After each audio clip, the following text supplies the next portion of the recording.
What's going on, everybody? Welcome back to the Drain Plug Podcast. This episode is sponsored by TBNation.net. Visit TBNation.net for all of your John boat needs. Dry hatches, EVA foam, lithium batteries, electric outboards, so on and so forth. Visit TBNation.net today, and thank you for TBNet. Wow. Thank you for TB Nation for sponsoring this episode. Real quick product highlight, some new items that came out. Once again, the shallow water anchors, the Lumars, those things are awesome. I love mine, have it on my boat. Can't wait to get that quick release bracket in, which is coming soon. But also the Light Skiff Air. That is one of the newer boats that we're carrying, inflatable raft-like boat. And it's pretty awesome. I've used it. A couple of videos coming out soon on that. You like it so far? It's awesome. Really? How long did it take to blow up?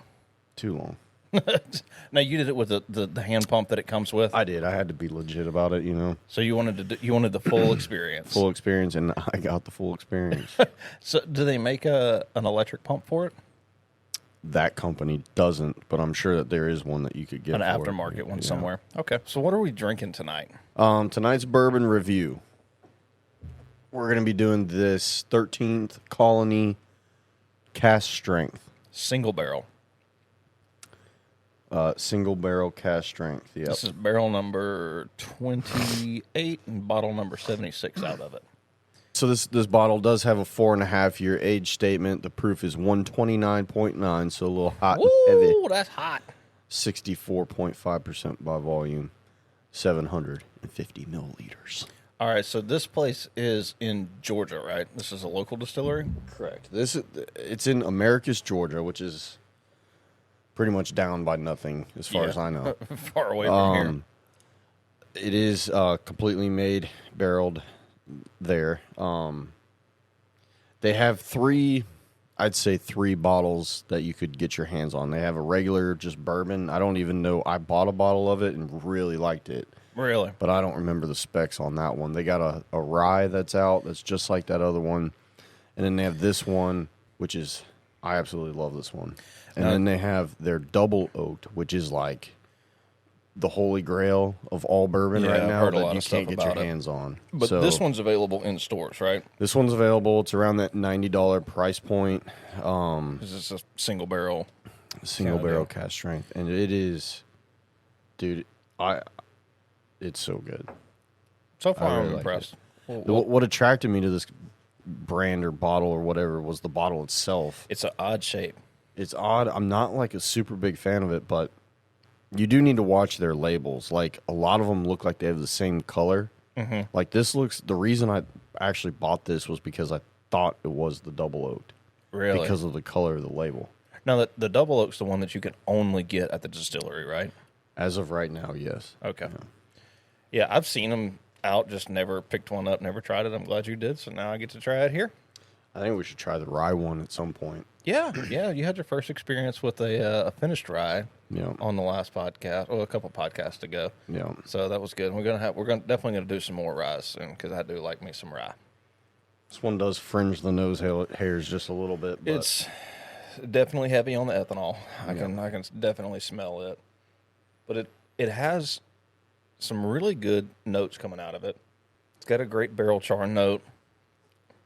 Almost not wild turkey-ish, but it's got that really strong, like you can smell that barrel char note that it's got. I would agree with that, yeah. I don't get a whole lot of vanilla, but I do get some of those softer notes like the caramel and kind of there's a sweetness there that I get on the nose. It coats that glass pretty nicely, though. It does. There's a flavor in there I'm trying to pick up. I'll have to think about it some more while we're sipping them and talking. But tonight, or today, I keep saying tonight because we always film these at night, but today on today's podcast, we're going to be talking anything and everything livewells. Boy, that first one's a little hot. Yeah. Okay. Yeah. Maybe that'll cleanse the palate a little bit. It up a little bit. Killed everything. Getting ready to go. So, but we're going to be talking about just not live wells, but plumbing, what size you need, bait tanks, all that kind of stuff. So, you are, in my eyes, the live well master because I know very little about them other than just your bare bones basics. Right. So if you got a new person that's coming into fishing and they've never had a boat with a live well before, but they saw it on YouTube or they saw it on Bassmasters, they saw it somewhere and they're like, oh, I got to have a live well. Mm-hmm. What's the first thing that you're going to tell them to, as far as advice or putting a live well on their boat? Like, what do they need to know? I'd say the first thing is you need to pre-plan that pretty well for the most part. As far as where you're going to install it. Where you're going to install it, the plumbing, where it's going to be running. If you're going to use that premium kit, you got to think about that cable that you're going to get in it. Now, when you say premium kit, you're talking about the Flow-Rite premium live well plumbing kit that we sell on the website, which is kind of your holy grail of live well kits. Yep. It's got everything you need. It's got basically the way it operates, just for people that don't know, is it's got a pump that you mount either in your transom, like as low down as you can possibly get it, or on the side of the boat as low down as you can possibly get it. And it pumps water into the valve, right? Well, or does it go straight to the live well? The beautiful thing about the kit just in general is it operates off of one pump. Yeah, you don't need two pumps. Which if you try to do it any other way, it's going to be very difficult to do with one pump. You know, they're not always very cheap. No, the live well pumps get they pricey can be expensive. Quick. But that's the downfall of that kit as well, is because it's an expensive kit. Yeah. Now, but it has everything you need, and it's the best of the best when it comes to live well kits. Yeah. But you're right. Yeah, so it's that valve, but that pump doesn't actually suck. So that's why that valve is connected to the pump that needs to be mounted as low as possible into the boat, so that when your boat's in the water's already coming up through your plumbing, so that the pump can do the rest of its job as far as pushing it into the tank. So it's a pushing pump only, not a sucking pump. Correct. Now, that valve is the key to the whole entire kit. The valve has 3 different functions on it, if I remember correctly. Yep. You've got your fill, which is basically just pulling water from the back or the side of the boat into the pump and putting it into the live well. Yeah, that one's called auto. It's called the auto on the. It's got a 3-way switch, so you can select between the 3. Right. So your fill or auto is your first function of that valve, and then your second one is your recirculating. Correct. And correct me if I'm wrong. I'm kind of new to this, but the pump is going to be pulling water from the drain of the live well to the pump, and then it's going to pump it back into the live well, so it's just constantly recirculating the same water over and over. Mm-hmm. Okay. And then the third function that valve has is the empty function. Correct. You turn it over, and all the water's going to drain out of the live well, go to the pump, and that valve's going to block off the part that would normally go to the live well, and it's going to spit it out the side of the boat somewhere. Yes. So those are the 3 main parts of the live well pump, and then the valve, which is the most important thing because it gives you all 3 functions. You can fill it, empty it, and you can recirculate water. Yeah. The other thing the kit includes is all the plumbing that you need for your overflow. Listen, I don't really want to stress too much on that kit because I feel like I'm going to end up kind of venturing away from that kit. Okay. The only reason would be because of that cable. The cable. But I don't want to stress that too much to everybody out there that's listening as far as like selling you guys on that kit, because you have a bunch of different options and different directions you can go with it. Yeah. The main thing you need to know is you got to have an intake. You got to have something that's recirculating what's already in there for when you have fish care products in the tank or ice in there or something like that. Now, fish care products, you mean like conditioning the water, G-juice. What's that other thing that we got over there? That bottle of it's like accelerant or whatever it is like or something. Yeah, and those are to help keep the fish alive. Yeah, it just puts chemicals and stuff into the water. Well, I wouldn't probably shouldn't say chemicals, but it does put items into the water that de-stress the fish, and also, I guess, I really don't fully understand. We don't understand how they work, but we do know that they help the fish, especially in the summer. Yes.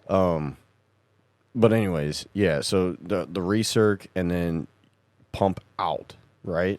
And then if you so intake, recirc, pump out. on the other side of that, safety-wise, you got to have an overflow. Okay. Okay, so to make things extremely simple, all of your intake lines should always be that 3/4-inch hose. Okay. And then your overflow stuff should be 1 1/8. That is the mathematical equation with an 800-gallon per hour pump as far as the amount of water that's going to bring into the tank, but also can allow to get out if your pump keeps running. Okay. Right? If that tank starts filling up too much, that 1 1/8 has enough of diameter that's larger enough to take out enough water so it doesn't just start filling in the boat. Okay. So you mentioned the 800-gallon-an-hour pump. Is that like the bare minimum? Is that like industry standard? That's or what is I that... would do, bare minimum. Okay. I mean, it sounds like a lot, but realistically, when you're trying to fill up like an 18-gallon tank, Which is our typical live well size. it still takes a little while to do that. So if you're going with that like catfish live well tank or something like that, that's huge. dude, you probably really want to consider doing 2 Yeah. because it's going to take you. It might take you 20, 30 minutes to fill that tank up. How long does it take you to fill your? You got yours is a little bit bigger than 18 gallons. Yours is probably about 20. Yeah, 22 mine's or probably something like like that. I think mine's in like the 26 range. How long does it take you to fill it up? Probably, I'd say at least 10 minutes. Okay. Maybe I'm exaggerating that a little bit. I'd say it's every bit of 5 to 10 minutes, somewhere in there. So you got your premium live well kit is generally what we've always recommended for people because it comes with everything that you need. It's pretty simple to install, even for people who've never done a live well That install and the before. other thing that makes that kit invaluable is the quick disconnects. Yeah, it's the install process of running all the plumbing is super easy. Yes. Now, what other options? I know that we have like our own Tiny Boat Nation version of it that has the 2-pump system. So how does a 2-pump live well system work? Basically, one would be for your intake to bring water in. Mm-hmm. Your other one I would use as a recirc and a pump out. So Okay. that actual pump would get mounted to the tank, and then it'd be recirculating that water in the tank, but also do the red aerator from Flow-Right that has the 2 backsides to it. Yeah, we'll discuss more about that in a little But bit. that same recirc pump could, in theory, drain the tank and shoot it out the side of your boat, Okay. but also recirc what's already in there. just by putting that doing that lever. that 2-way valve in there. Yep. Okay. Now, when you go to plumb a 2-pump system like this, is the placement of the intake line as important as it is on like the Flow-Right kit, where you have to have it as low in the transom as you can possibly get it? Well, I mean, yeah, it's still going to be a push pump. So it's still, you're not going to get a sucking style pump out of that. No, but in that scenario, you could mount the pump directly to the transom wall, which is pretty common what you see in these older boats, right? Yeah. When they come in, there's always that through-hole fitting and it's connected to a pump. Yeah. That was your intake for the live well. Gotcha. Okay. And then that second pump is the recirculate, but you can also do it as a drain, out. like a pump out too, Correct. as well. Yeah. Just by using that valve. Yes. Okay. You would have to use that valve. So the valve that you're talking about is the Flow-Right 2-way Aerator valve. It's called the nozzle, aerator something nozzle, like that, yeah. and it's red, and the housing of it is white. But when you push it in, it's going to Push in is recirc. Pull out is eject. eject water out of the boat. Yeah. Okay. And it has 2 plumbing lines on the back of it. You've got one that's going to be coming from your intake Right. pump, and then one that's going to be coming from your emptying pump, right? Or what do you call that pump? No, one would just be going back out to the boat. Okay, so it would come from the drain. It'd come from the drain into the pump, back out to the recirc side. Okay. But then if you pull it, it would just direct it, like it would bring it into that intake side for that valve. But it wouldn't then go direct into the it tank. It back would just go out. back out of Yeah. the boat. Okay. All right, that makes sense. Which would negate you from having to use that valve. Okay. You see what I'm saying? So it's just a manual pulling object instead of a whole valve with a lever that runs back and has to be in the exact right position. Gotcha. So Now, the other thing that's in the Flow Right kit that if you're going to build your own 2-pump system or any other kind of system that you're going to have to think about is the timer. The premium kit comes with a timer so that you can just be full blast on all the time, or you can set it on a timer where it comes on for, a minute and then turns off for a minute. Yeah, and if you're doing the 2-pump way, I mean, realistically, that timer would only need to be on the recirc pump. You know, if you watch your fill pump as you're doing it. Yeah. Or you could get 2 pumps and, I mean, I guess you could time the fill, but you should probably be watching that either way, you know? Yeah. So then you would just be left with which I do like that Flow Right timer pump. Or the timer, I'm sorry. The timer itself. It's got a nice little really sticky nice. back faceplate with 3M adhesive on the back of it. Super simple. Everything's right there on that one pad. Yeah. I will say this as a little bit of a negative towards that particular timer. The only thing I do not like about it is you have to cut a rectangular hole for that timer switch to go into. Yeah, cutting the hole can be a pain.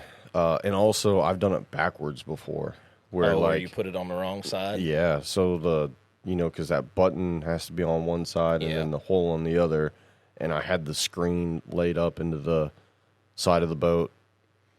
Backwards. Which, because when all the stickers are on it, it looks forward, but it was not. That's something you do have to pay attention to, so that the timer that we're talking about, if you look it up on the website or at FlowRight's website, it's 2-sided. So one side of it's got 3M sticky back on it, and then the other side's got like a plastic cover to keep it, because it's acrylic. Yes. So you keep it from scratching it and keep it from getting damaged in shipping, but you got to kind of peel that cover off and make sure that when you go to hold it up on your boat that you're holding it in the right direction. Yes. Because if you do those holes backwards, because one's a round hole for the actual timer selector, whether it's minimum or maximum time. Correct. And then the other one is I'll keep wanting to say square. It's rectangle.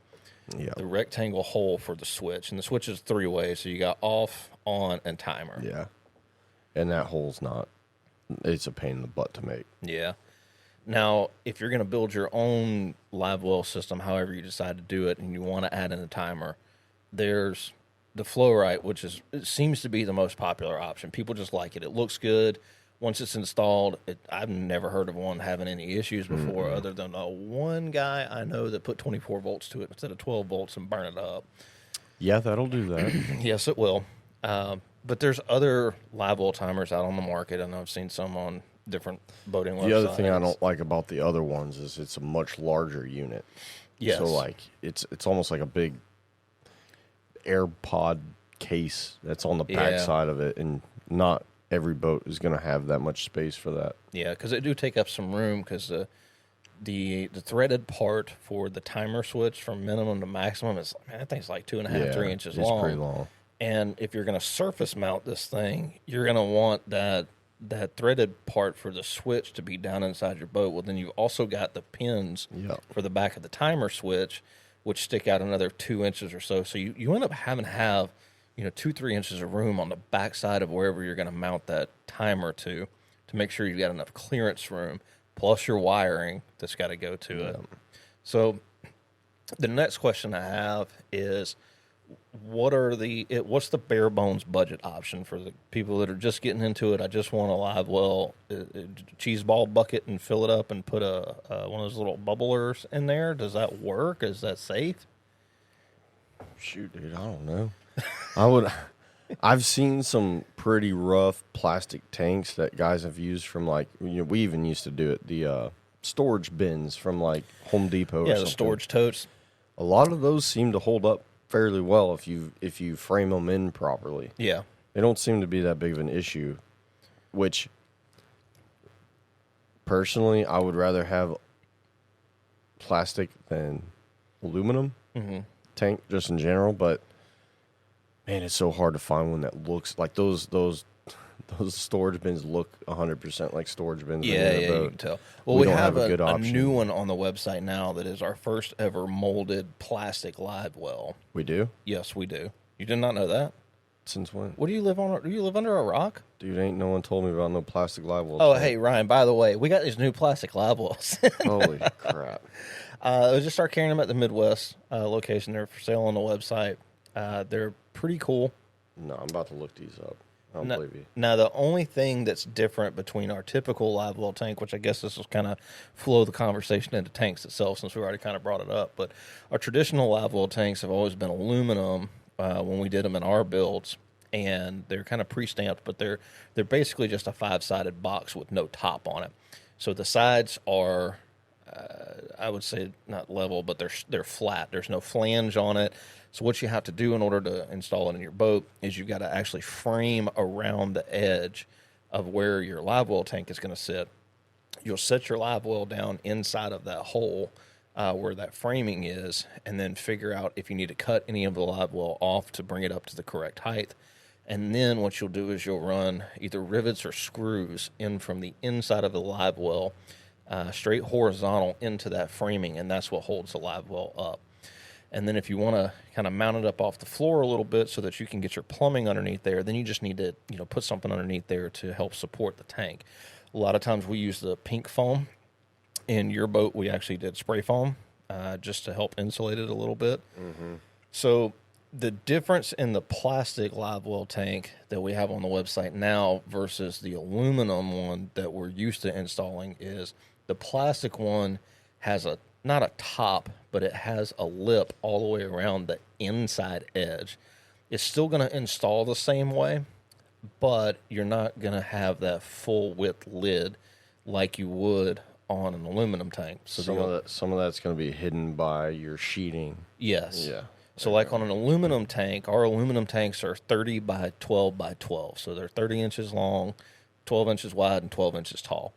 When we make a lid for that tank, the lid is 12 by 30.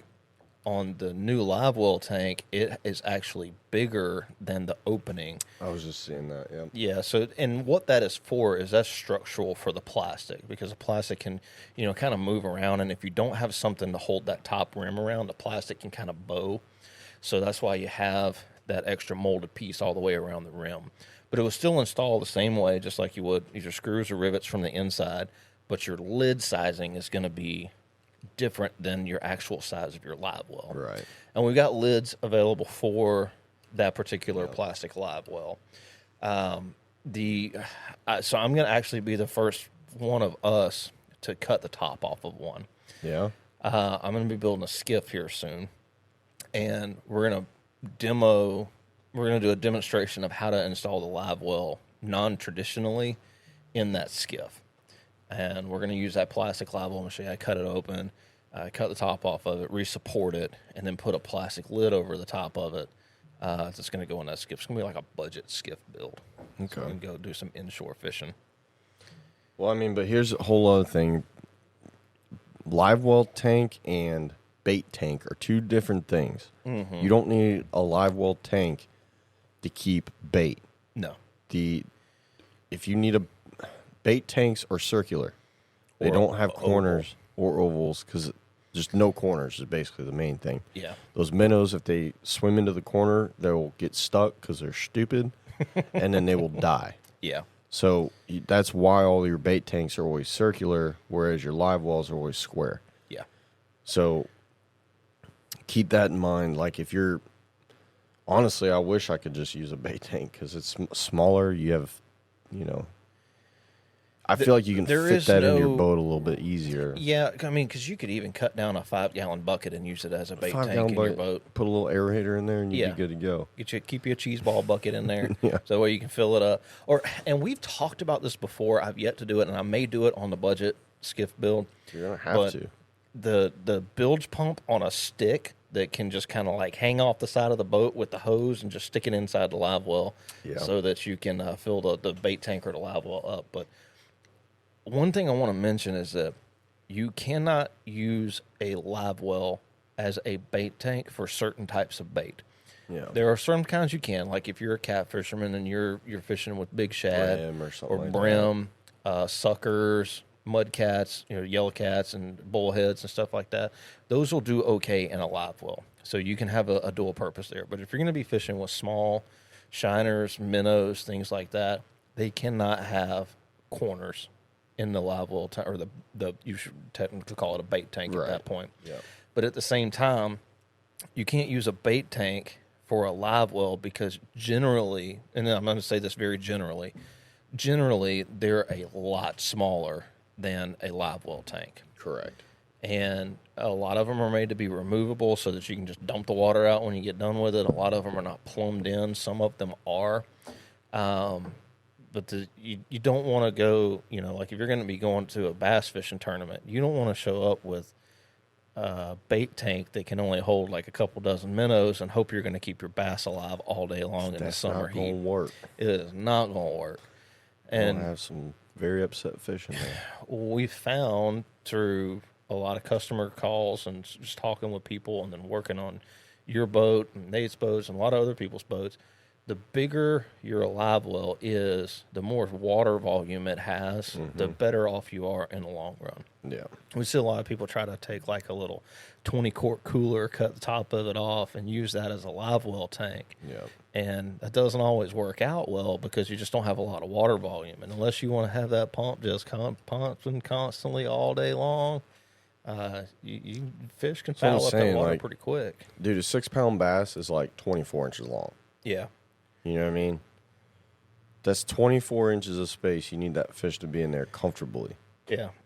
Have you ever caught a fish that big and put it in a live? I've seen a few. In videos? On YouTube? No, they were in real life. Jeez. But you're talking about the same token for, like, you got these guys that do catfish tournaments and striper tournaments. Dude, like a 20-pound striper is huge. Yeah. It would take up a 30-inch live well. I don't even think you could put a striper in a 30. Well, you could fold his tail over to the side. He ain't going to be happy about it. No. He ain't going to be happy about it. You'd kill it just by trying to get it in there. Yeah. Well, the same thing and I know that a crappie's not a big fish by any means, but most of them tournaments are, 7 fish. Do you really want 7 fish swimming around in something the size of a cooler? Right. And they're constantly, I think they're peeing and pooping in that water while they're sitting there floating around. They're taking up all the oxygen. Yep. So, in your experience as a tournament fisherman, what have you found, or what have you heard, or what have you learned that's been the appropriate time to keep water in the tank, take it out, running your timer, aeration, and all that kind of stuff? Like, I don't know a whole lot about it because I'm not really into that stuff. But you mean like throughout the day? Yeah, throughout the day, because your tournaments are 8-10 hours. Yeah, I mean, I don't usually fill it up until we catch one. Well, duh. I thought that's what you meant. That's usually like right at the end of the tournament, right? Good Lord. No, like seriously though, like if say you got a live well full of fish, yeah, and you got like 6-7 more hours worth of fishing to go, how often are you taking all that water and dumping out and putting fresh water in?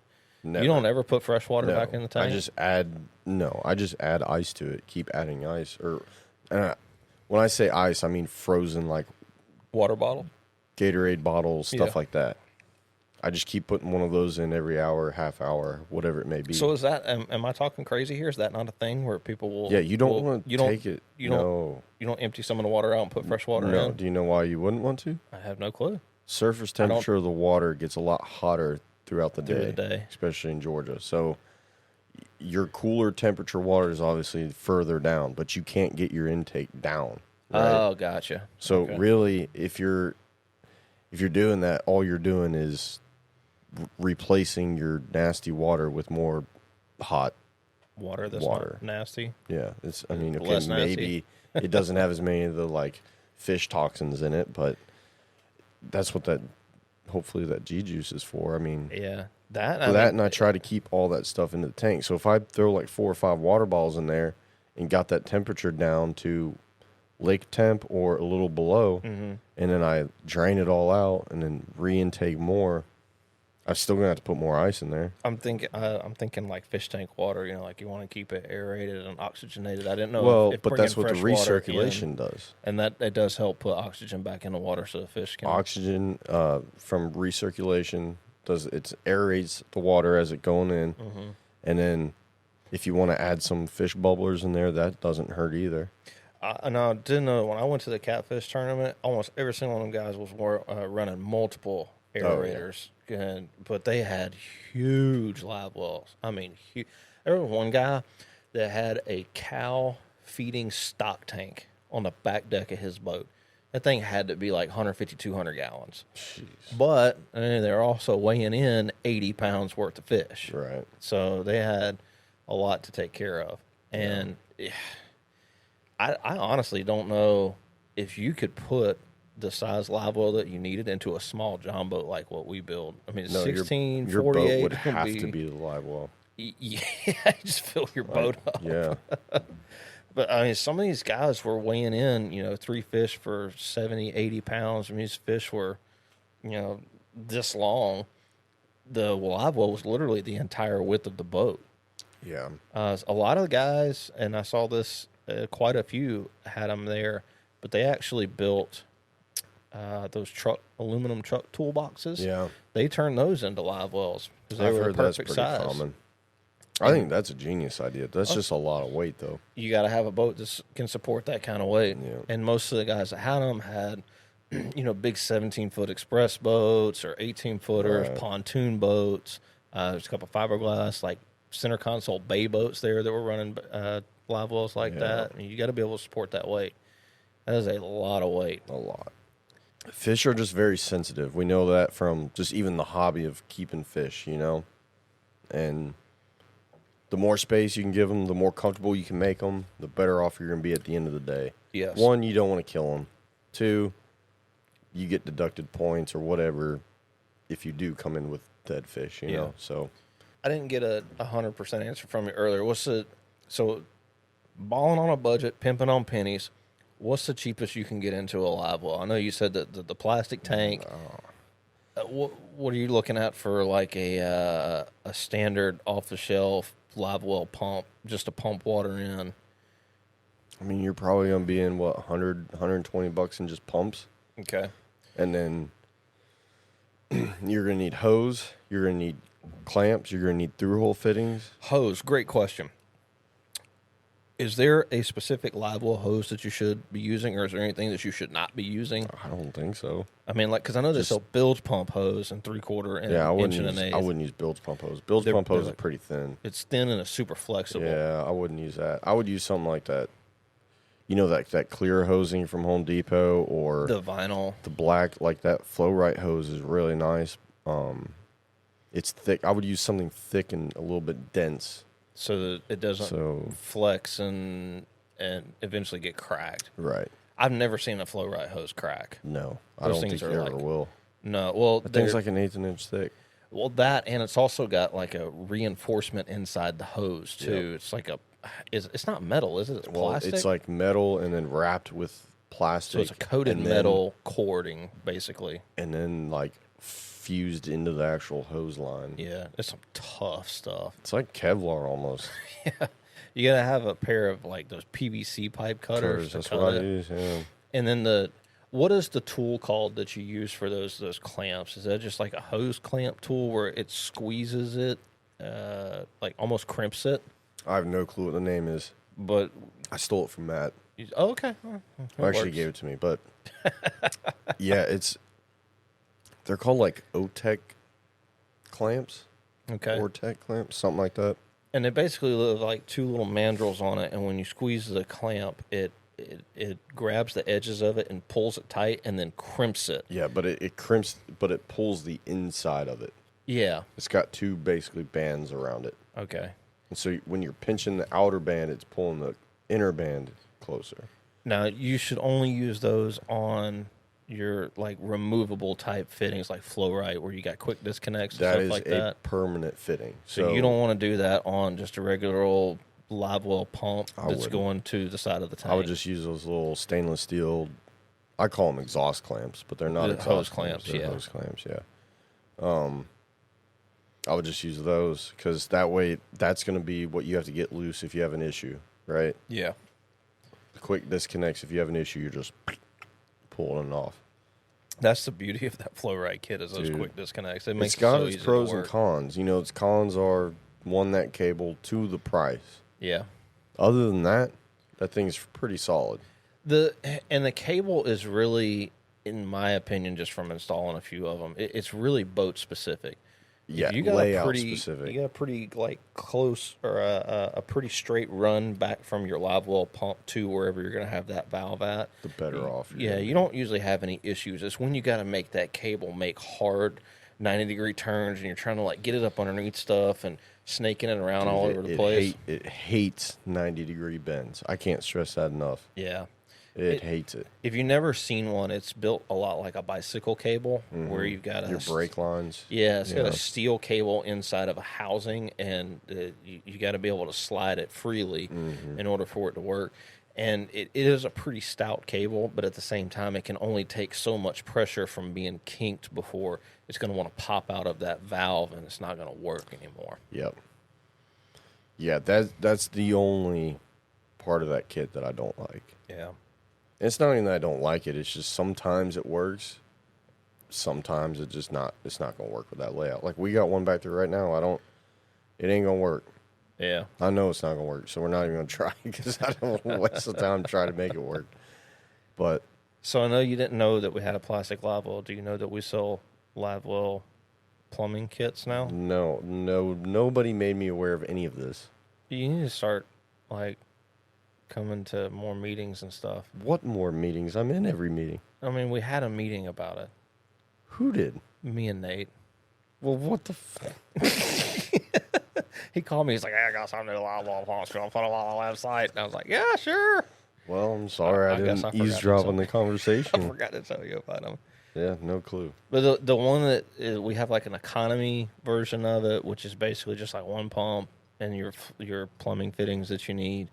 And then we have a second one that's more of it's not a premium kit. It's still budget friendly, but it's 2-pump system, and it comes with a timer. It's actually a flow rate timer. So it comes with a flow rate timer and all the connections and stuff that you need, plus your bilge. It comes with all your plumbing hoses and everything you need to do a live well install. It's a pretty cool little kit, and it's more budget friendly than the flow rate. And Nate really took his time to go through and make sure that everything was included in that particular kit, so that if people want it, they don't have to go running around looking for hose clamps over here and plumbing hoses over here. Making your own live well kit, that is the worst part of it. There's a lot of little bits and pieces that you need. You need I think when I was doing my very first one, I went to the hardware store like 19 times. Now, what'd you build your first one out of? Did you have like PVC pipe or something? PVC. How'd that go? It sucked, dude. That's why I know so much about all this crap. Because I couldn't figure it out. What was so bad about the PVC? In my mind, I was thinking like, aside from being pretty stiff, it wasn't. It should work good. It wasn't the PVC. It was. I didn't understand the pump and how the pump worked with the water on the outside of the boat and the inside of the boat. Yeah, and so that gave me some issues. But the PVC itself wasn't bad. It's just once it's there, it's there. Yeah, there I know. The way you gotta do the whole purple stuff around there and primer, blue glue. Stick it all back in there. That's how I remembered it back from my irrigation days. Purple primer, blue glue. Oh man. Yeah, that's one of the reasons that like if I was ever gonna put a live well on a boat, I'd probably use the flow rate kit just because everything's flexible and it's removable. Yeah. I can't tell you how many times, like when we're building a boat, like usually the live well plumbing is one of the first things that we do. We go ahead and run it all underneath the framing so that's tucked out of the way. But once we get everything set, we usually end up taking a live well, at least the intake hose going from the pump to the red nozzle. Mm-hmm. We end up taking those things out like 5 or 6 times and putting them back in throughout the build, and just gets in the way. If you have a permanently installed live well plumbing, like with PVC or anything like that, makes it more challenging. Yeah, it's going to be in your way. When you got to paint, you got to tape it all up. Mm-hmm. When you put turf down, you got to get it out of your way. When you're putting turf in, it's a pain in the butt. When you're running all your wires and stuff. Oh, I didn't even think about that. We do remove it all before we start turfing. We do. I mean, we put it in and take it out a lot. Yeah. The other thing, and this may be an install kind of tip for people, and I want you to explain it more because I see you do it a lot. So traditionally, when we're building a boat, we start our subfloor framing.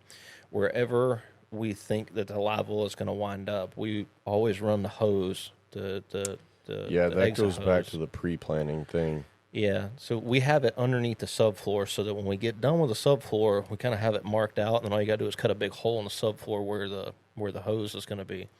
Now, one thing I noticed that you do is as soon as we get that live well tank installed, you always tape over the drain in the bottom to keep from getting stuff in that hose. Yeah. Is that like something you came up with, like No, or a bad experience or something?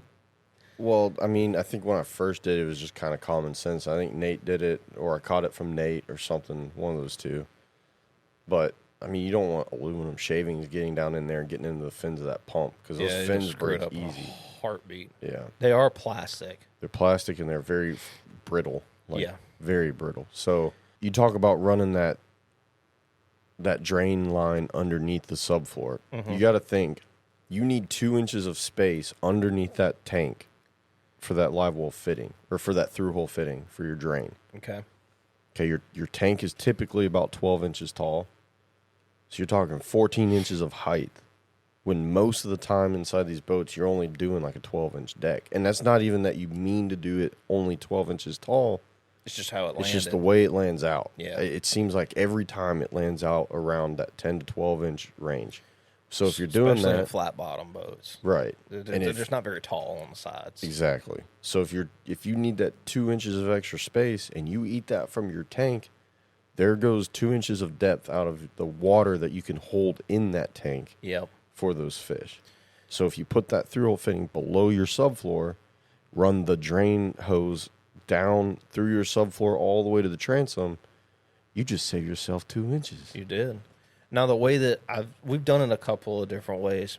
I know that in boats that have really tall ribs in them, we'll actually figure out where the center of the boat is, or just kind of off to one side of center, and we'll use a hole saw to actually drill a hole through the rib so that you can put the hose through there. Yeah, we've done that many times. But in some boats that have shorter ribs, sometimes you just have to notch the actual rib itself so that you can get the hose to sit down as close to the floor as possible. Most of the time, the only boats with ribs that are not as tall are the deep V's, which means that when you're doing your subfloor anyways, it's going to be like a very shallowed out U. Yeah. But you're coming from over here to over here, so you have actually more space above your rib, but below your subfloor framing. Yeah. So I'm thinking more of like the flat bottoms and mod V's and stuff. Yeah, but most of those flat bottoms have like 1.5 inches, 2 inches. Enough to put a hole in the rib and go straight to the back. I haven't been in a scenario where we haven't. So okay. Now, I hear this phone call a lot, and we've had to explain this to people about airlocking the pump.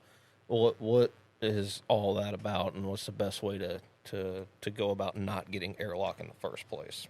I'm going to be 100% honest, I don't know. I think it has to do with that flow right kit. If you have it in a certain setting on the dial, and then when you're backing the boat into the water. Okay. So, like, somehow between that transition of the boat coming down at an angle, going in, and then coming off your trailer and leveling back out, that somehow water gets caught up into that hose back there. So you got like basically a big bubble of air between the pump, or in the pump and the hose, the intake hose somewhere. It's got to be somewhere in there, or just in the actual pump head itself. Yeah. But usually it's not that big of a deal to worry about. Like, this is the other thing, is I typically see it right the first time you put the boat in the water after the install. Okay. And then after that, once you get it out of there, it's like it never happens again. It's kind of weird. Well, what we typically tell people to do is, like, as soon as you put the boat in the water, go to the very, very back and jump up and down a few times to hopefully dislodge any air. You just got to rock the boat at that pump's area to move that air around a little bit, and hopefully that water coming in will catch it just enough that'll push the air through. Yeah, because those pumps, remember, they're designed to push, not suck. So if there's a air bubble or a space of air between the intake line and the pump, it's probably not going to pull it out on its own. I guess the only way you could really combat that is turn your pump on as you're backing your boat in the water. Oh, yeah. Right? So it's already spinning in the air, and then as soon as water gets to it, it's... I've never tried that, to be honest with you. I mean, I guess I'd have to look it up, but I don't think there's anything wrong with running those pumps dry. Oh, I wouldn't do it long. Not long term, but like for Like, a couple hey, seconds or so. I'm 3 feet away from the water. Okay, turn it on. Yeah. And then backed it in. Or if you got somebody that's in the boat, like you're driving the truck and I'm in the back of in the boat, then I can just flip it on real quick as you're going into the water, get it going, and then turn it off. So the other thing that I've heard some calls about, and I've heard you tell people, is as far as the maintenance on the valve. It does have basically like a little rubber flapper in there, and that's how it diverts water to your intake or to your exit. Yep. But that rubber can get lake scum and pond junk and stuff caught up inside of it. Or if you got crawfish, crabs, fish scales. Which is another point we'll bring up in a second, is that strainer. But you can get all kind of crap down inside that valve, and we didn't never have any problems with it personally until people start calling about it, and we learned that it's actually really, really easy to clean. There's 4 Phillips head screws on the side of that pump, on the side of that valve that's connected to the pump, and you just pull that side cover off, and you can get in there and you can clean any of that junk out of there. I don't think it really needs to be lubed or anything. I don't know if I would put any kind of silicone or anything. It looks like there's some type of white grease-looking thing in there, but I wouldn't put anything in there because you don't want any of that contaminating the water in your tank. Exactly. You know? But you do need to keep that flapper clean, and you need to keep the surfaces of the intake and exit of that valve clean where the flapper actually touches it. Right. Because if they have any kind of contamination on them, or dirt or junk or fish poop or pond scum or whatever, it hinders that seal. Yeah, and they will not pump the right way, and you'll have all kind of problems. The other thing that I've heard on quite a few occasions, and I had this happen to me on Joe's boat. When we finished Joe's boat, we took it to the lake, and we couldn't get the live well to empty. It would only fill. There is a certain way, if you're going to use that flow right valve, that the 2 hoses have to be put on the right way. Yes. Do you want to tell people more about that? What would you call those 2 ends on the back side of that aerator? They're like a quick connect. I would call them a nipple almost, or okay, let's just call them nipples for the sake of this, right? I like saying the word nipples too. You got 2 nipples. One is going to be closer to the tank, and one's going to be further away from the tank. Yeah. The one closest to the tank should be connected to the pump side. The one furthest away from the tank should be the exhaust or the exit. Your empty, or empty. Well, what not do you really call your empty. It'd be your outtake, like so your pump out. Your pump out, yeah. Okay. So like, if you're trying to fill up your weigh bag at the end of a tournament and your boat's already on the trailer, you're out of the water. Do you have water in your tank? You can pull that valve. Pull that valve. It's going to shoot out the side of the boat. So you can fill your way back up. That's the only thing I use it for. But if you have those 2 hoses reversed, you ain't got no water out of the tank. Me and Joe were out on the lake, and we could not figure it out. I've had a lot of people call me and scream at me about that. Well, I got to be living proof of that. That's the other thing is if you have an issue with that Fluorite Premium system at all, it's usually pretty easy to diagnose. Yeah, they're pretty simple. Yeah, they're good kits too, because normally if somebody calls with an issue, as long as it's not an install issue, they're pretty easy to fix. They're easy to fix, and Fluorite's really good about getting replacements and stuff like that too. Yeah, but there's nothing on that entire kit that's difficult to replace, aside from your permanent fittings, like your through hole fitting in the bottom of the tank for your drain, your through hole fittings through your boat. Like I wouldn't want to replace those if I didn't have to. But if you have, a hose that has a problem, it's quick disconnect. You can have that thing out of your boat in like 15 seconds, make you up a new hose and slap it in there. You're good to go. Just don't do it on the water. No, like don't seriously, do it on the water. That's a hole in your boat. Yeah. Just so you know, I had to. If you have to do it very, very, very fast. Yeah. And the same thing with the pump. If your pump ever has an issue, or you burn it out because you let it run all day long dry for some reason, or you need to replace the valve, they're pretty simple because everything's a quick disconnect. You just quick disconnect everything, pull it out, and replace it real quick. The motor to that pump is replaceable too. So. Yeah, it's got 2 little buttons on the side of it. You just push them in, and I think it's like counterclockwise. Yeah. They're like detents, and you push those in, and you pull the motor out, cut your wires, put your new wires on there, new motor, and just screw it in place. It's super, super simple. The other thing I was going to ask you about that I don't know a whole lot about other than the one inside the tank is the strainers. I know that you usually run a strainer inside the tank just to keep fish scales and, you know, if they puke up half of a brim or something during the middle of a tournament, it's not plugging up the exhaust line. But I say exhaust, you pump outline. But I see a lot of people running them on the intake line out of the back of the boat. Is that just to keep like grass and stuff out of there, or does it serve just some any other? lake debris from coming into the tank? Yeah, because that's like a direct line to the pump, and like anything you suck in from the lake. Probably more. Well, yeah, you just don't want to suck up anything that's one going to hurt your pump, two, clog up your lines, or three, enter your tank when you don't want it in your live well. You know? So if you do a DIY version of a live well plumbing kit, that's something you probably want to keep in mind is those fittings may be a little bit more expensive for those screw-on strainers or guards. Yeah, but it's well worth it in the long run. Or you can just get the ones that push on. Oh, yeah, they have the ones that just kind of push into the hole. Okay. Yep. So what do I think about this 13th colony? One, it is super strong. Yeah, I think every time I've had like an ice cube or two in there. Yeah, I see. I'm not an ice cube guy, so it's a little rough without the ice tubes. It's not undrinkable. It is still smooth. It's easy to drink. It is just really, really strong. Yeah, you feel that Georgia heat in it. It feels like August. Yeah, when you drink it. It does have a decent flavor profile. It's nothing like crazy obnoxious. Yeah. I do like the barrel char note that it has. It reminds me a lot of like Wild Turkey Rare Breed, kind of that real dark barrel char note. It's got a good oak presence. I don't pick up a whole lot of anything outside your traditional bourbon characteristics, though. It's got a little bit of caramel in it. Dude, it's sweet. It's very, not overly sweet. Just is what it is. Yeah. I feel like, you know what I mean. To me, and I'm not a Stag fan. Dude, don't even. One because of the price. Don't even. But two because of the proof. I don't like the high proof stuff. Oh, this is like an everyday Stag kind of drink to me. It's got that same traditional bourbon profile, but it's just so hot. You haven't had Stag in a while, then. I've never been a fan of it. Every time I've tried it, I've just been like, meh, it's okay. It's just hot.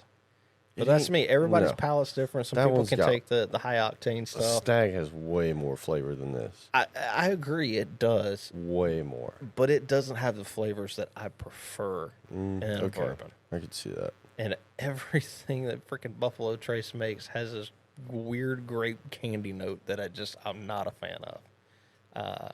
I'm one of those people that like a little bit more oak than most.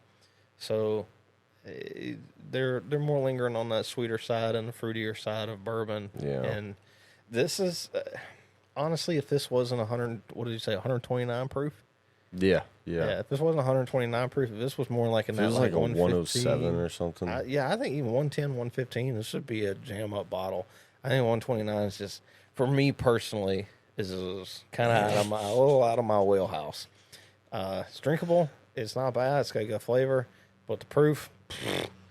I like it. I don't think I would ever spend $90 on it ever again. Oh, it was $90? Yeah, and it was one per customer. 4 years old?